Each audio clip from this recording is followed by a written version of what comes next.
నమస్తే, welcome to RTV. సంచలన సినిమాలు తీసి ఎప్పుడు వివాదాలను మెడలో వేసుకుని తిరిగే బ్రేవ్ డైరెక్టర్ రామ్ గోపాల్ వర్మ కోసం ఆంధ్రప్రదేశ్ ప్రకాశం జిల్లా పోలీసులు ఇప్పుడు వెతుకుతూ ఉన్నారు. 2 రాష్ట్రాల్లో కూడా ఆయన ఎక్కడున్నారు అని. ఇప్పటికే 2 సార్లు నోటీసులు జారీ చేశారు, కానీ ఆయన తప్పించుకుని తిరుగుతున్నారు అని పోలీసులు చెప్తున్నారు. రామ్ గోపాల్ వర్మ నిజంగా తప్పించుకుని తిరుగుతున్నారా? రామ్ గోపాల్ వర్మ ఇప్పుడు ఎక్కడున్నారు?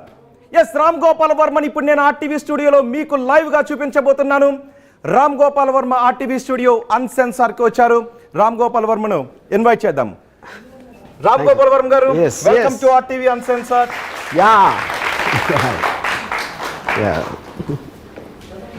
పోలీసుల విచారణకు హాజరు కాని రామ్ గోపాల్ వర్మ పోలీసుల విచారణకు వర్చువల్ గా మాత్రమే హాజరవుతాను అని చెబుతున్న రామ్ గోపాల్ వర్మ ఆర్టీవీ స్టూడియోలో మీ అందరి ముందు ఇప్పుడు లైవ్ లో ఉన్నారు. ఆర్టీవీ అన్సెన్సార్ లో ఈ ఆర్టీవీ అన్సెన్సార్ లో RTV editorial team Ram Gopal వర్మను ప్రస్తుతం ఎదుర్కొంటున్న కేసులపై క్రాస్ ఎగ్జామినేషన్ చేయబోతోంది.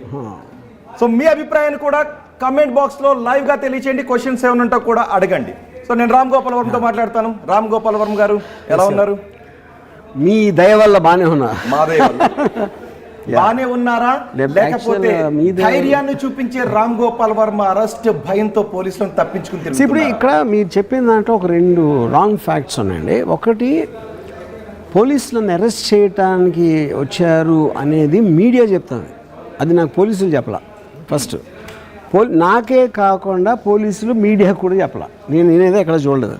ఒకటి. రెండోది, నన్ను గాలిస్తున్నారు అని కూడా మీడియా చెప్తుంది. విషయం ఏంటంటే ఇంతవరకు పోలీసులు ఎంటర్ కూడా అవ్వలేదు ఆర్జీవీ డెన్ ఆఫీస్లోకి. అక్కడే కదా నేను ఉండేది. ఉంటే ఎవరినన్నా మీరు పట్టుకోవాలంటే ఎక్కడికి వెళ్తారు? వాళ్ళ ఇంటికో, వాళ్ళ వర్క్ ప్లేస్కో, ఎవరో అలాంటి చోటుకి వెళ్తారు కదా. అది లేకుండా గాలించమండి. సో ఇది I'm not blaming the police or never said that. నేను ఒక రిప్లై ఇచ్చాను, నాకు అడిషనల్ టైం కావాలి, can I also attend virtually. దానికి నాకు రిప్లై ఇవ్వలేదు. లేదు, అది దానికి కదా, దానికి ఒప్పుకో. రామ్ గోపాల్ వర్మ గారు, మీకు ఇచ్చిన నోటీస్లో మీ మొబైల్లో నోటీస్ ఉందా? మీ మొబైల్లో నోటీస్ ఉందా? మొదటి రోజు మీరు పోలీసుని పెట్టుకుని కూడా నాకు నోటీస్ ఇచ్చారని మీరు చూపించారు కదా. అవునవును. మీ నోటీస్ మీ మొబైల్లో ఉంటే ఒక్కసారి ఆఖరి లైన్ చదువుతారా? నోటీస్ ని కంప్లైంట్ చేయకపోతే మిమ్మల్ని అరెస్ట్ చేసే అవకాశం ఉందని కూడా అందులో రాశారు. అవును, నేను అదే చెప్తున్నా. దాని తర్వాత నేను ఈ డేట్ కాకుండా వేరే డేట్ అడిగితే ఆ డేట్ కూడా ఇచ్చారు. ఎప్పుడు అరెస్ట్ చేస్తారు? మేము ఇంకా డేట్ ఇవ్వం, వచ్చి తీరాలి అని చెప్పినప్పుడే ఆ ప్రాసెస్ అనేది వస్తుంది. సో సెకండ్ నోటీస్ నేను పంపించిన దాంట్లో వాళ్ళు రిప్లై ఇవ్వలేదు. అప్పుడు ఏ బేసిస్లో చేస్తారు? పోనీ అది నాకు లా తెలియదు అని అనుకుంటే అది వాళ్ళు చెప్పారా ఇంతవరకు? మీరు ఎక్కడన్నా టీవీలో చూసారా పోలీసులు మేము అరెస్ట్ చేయడానికి వచ్చాం, రామ్ గోపాల్ పారిపోయాడు అని చెప్పారు వాళ్ళు? బహుశా పోలీసులు చేయడానికి వచ్చామని ఉండుంటే మీకు ఈ పాటికి యాంటిసిపేటరీ బెయిల్లో ఏదో ఒక రిలీఫ్ దొరుకుండేది. కానీ ఇప్పటికీ మీకు న్యాయస్థానాల్లో రిలీఫ్ దొరకలేదు. మీ కాంటెక్స్ట్ అర్థం కావట్లేదు. యాంటిసిపేటరీ బెయిల్ అనేది అరెస్ట్ చేయకుండా ఉండటానికి చేసేది, ఏది చేయటానికి. వాళ్ళు అరెస్ట్ చేయడానికి వచ్చామని చెప్పకుండా అరెస్ట్ వారెంట్ 7 సంవత్సరాల లోపు శిక్ష పడే నేరాలు మాత్రమే ఉన్నాయి. 3 నుంచి 5 సంవత్సరాల శిక్ష పడే నేరాలు ఉన్నాయి. కాబట్టి మిమ్మల్ని అరెస్ట్ చేస్తున్నామని పోలీసులు ఎక్కడా చెప్పరు. వాళ్ళ నోటీసులకు మీరు స్పందించకపోతే మిమ్మల్ని అరెస్ట్ చేసే అవకాశం ఉంటుంది అని నోటీసులో స్పష్టంగా. అరే నేను అదే అంటున్నానండి. నేను చెప్పేది అప్పుడు చేయొచ్చు కదా, చేయట్లేదు కదా, అది నేను చెప్పేది. ఇలా తప్పించుకుని తిరిగి నెక్స్ట్ టైం నోటీసులు కూడా తీసుకోకపోతే మీరు స్కిప్ చేస్తూ ఉంటే అరెస్ట్ చేసే. అదే చెప్తున్నాను. వాళ్ళు నోటీస్ ఇచ్చినప్పుడు they will say no, we don't agree, మేము టైం ఇవ్వం, ఇప్పుడే రావాలి, సాయంత్రం రావాలి, ఏదో వాళ్ళ ఇష్టం వచ్చిన టైం చెప్పాలి. దానికి నేను కంపేర్ అవ్వకపోతే that is when that will happen. అది నేను చెప్పేది. సో మీరు ఎప్పుడు హాజరు కావాలి? ఒకవేళ అది కాదు, నాకు ఇవ్వలేదు కదా. నేను అడిగాను వేరే డేటు, ఫస్ట్ టైం ఇచ్చారు ఒక డేటు, సెకండ్ టైం ఇంకా నాకు రిప్లై ఇవ్వాల దానికి. ఇప్పుడు మరి వర్చువల్గా హాజరవుతానని మీరు అడుగుతూ ఉన్నారు. ఏంటి వర్చువల్గా హాజరు కాకుండా ఫిజికల్గా హాజరవుతే 3rd డిగ్రీ చూపిస్తారేమో అనే భయం రామ్ గోపాల్ వర్మ?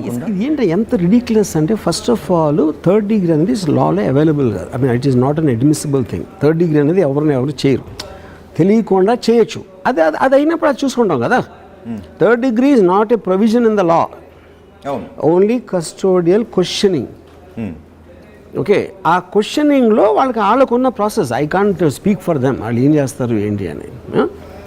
సో ఆ ఆస్పెక్ట్లో అంతవరకు రావటానికి ఫస్ట్ వాళ్ళు చెప్పాలి కదా, మీరు అరెస్ట్ వారెంట్ ఉంది మీ మీద అని చెప్పాలి కదా. చెప్పకపోతే అది అరెస్ట్ అని ఎలా ఎజ్యూమ్ చేస్తున్నారు? మీడియా వాళ్ళు తప్పిస్తే ఇంతవరకు పోలీస్కి సంబంధించిన స్పోక్స్మెన్ ఎవరైనా చెప్పారా నా మీద అరెస్ట్ వారెంట్ ఉందని? అంతకన్నా రిడిక్యులస్ లేదు, మీ మీద కంప్లైంట్ ఉంది. ఇంకో పాయింట్ చెప్తున్నా. వాళ్ళు వచ్చారు, నేను రిప్లై ఇచ్చిన అరగంటలో వచ్చారు మీడియాతో పాటు, కొంచెంసేపు ఉండి వెళ్ళిపోయారు. నన్ను అరెస్ట్ చేయడానికి వస్తే లోపలికి ఎందుకు రాదు చెప్పండి ఒకసారి? అసలు ఏ మీనింగ్ ఉందా దానికి?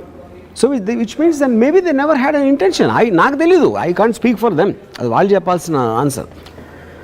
మీడియా వాళ్ళు ఏంటంటే వాళ్ళకి ఎవరో ప్రాబ్లం ఉంటే వాళ్ళకి విపరీతమైన ఆనందం వచ్చేస్తుంది. ఎందుకంటే అది not even in media, bad news ఒక ట్రబుల్లో ఉన్న వాళ్ళని ఎంజాయ్ చేయటం అనేది మానవ నైజం, అది హ్యూమన్ నేచర్. అది అప్పుడు ఆ థంబ్ నైల్స్ ఈడ్చుకెళ్ళిపోతున్నాడు, రామ్ గోపాల్ వర్మ పారిపోయాడు, ఎక్కడో ఫామ్ హౌస్లో దాక్కున్నాడు, అక్కడెక్కడో మంచం కింద దాక్కున్నాడు, ఇవన్నీ చెప్తే థంబ్ నైల్స్ మీకు వాచ్ టైం వస్తుంది. వాచ్ టైం అనేది వాళ్ళ బతుకు తెరువు కోసం వాళ్ళకి కావాలి.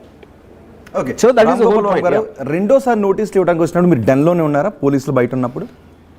ఆ పర్టికులర్ టైంలో లేను, కానీ ఇమ్మీడియట్గా వచ్చాను. తెలుసు కాబట్టి వాళ్ళు లోపలికి రాలేదు. అది కానీ అంటే కాదండి, ఎవరన్నా ముద్దాయి చెప్తాడా ఉన్నానని చెప్తాడా?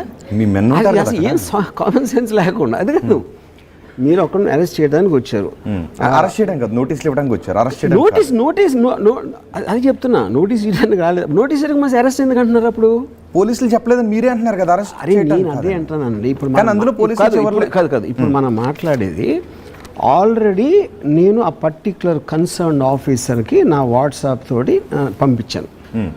దాంట్లోనే ఆయన ఆన్సర్ ఇచ్చారు. ఏమి ఇచ్చారు? ఈ డేట్ బదులు 25th రమ్మన్నారు. అదే మళ్ళీ ఇప్పుడు ఇది ఇచ్చినప్పుడు దాంట్లో నుంచి రావాలి కదా నోటీసు. దానికి ఎవరు రాలేదు కదా మళ్ళీ సెకండ్ నోటీస్. 25th ఇచ్చినప్పుడు పోలీసులు డెన్ దగ్గరకు వచ్చినప్పుడు మీరు డెన్లో లేరు, ఆ టైంలో లేరు, కానీ ఇమ్మీడియట్గా వచ్చాను. ఓకే, మళ్ళీ మీరు ఎందుకంటే వాళ్ళు అక్కడ ఉన్నదే నాకు తెలిసి 2 గంటలు ఎంత ఉన్నారు, 2 గంటలు అనుకుంటున్నాను నేను. అవును. అప్పుడు ఏం చేయాలి? మళ్ళీ వస్తాడా, లేకపోతే వాళ్ళ కన్సర్న్ పీపుల్ దగ్గరికి వెళ్ళాలా, మళ్ళీ సాయంత్రం రావాలా? అది 4 రోజులు అయిపోయింది నుంచి ఇంతవరకు నా కనెక్షనే లేదు, కమ్యూనికేషన్ కూడా లేదు. సో ఇప్పుడు పోలీసులు ఒక డేట్ ఇస్తే, ఇప్పుడు డేట్ ఇస్తే మీరు అదే డేట్ ని వెళ్ళటానికి, అంటే 100% the law of the land నేను రెస్పెక్ట్ చేస్తాను. ఇన్స్టిట్యూషన్స్ కానీ, జ్యుడిషియరీ కానీ, ఏదైనా కానీ, anybody can do, it has to do, you know. అప్పుడు వాళ్ళు నాకు నోటీస్లో లేదు ఇది ఒప్పుకోం, ఏదో కారణం వల్ల అది చెప్పచ్చు, చెప్పకపోవచ్చు కూడా, but you have to come అని చెప్పారు అనుకోండి, of course I will go. Right. Mouli గారు మిమ్మల్ని క్వశ్చన్ అడగాలనుకుంటున్నారు. గారు, మీకు పోలీసులు 2 సార్లు నోటీసులు ఇచ్చారు, రెండు సార్లు 19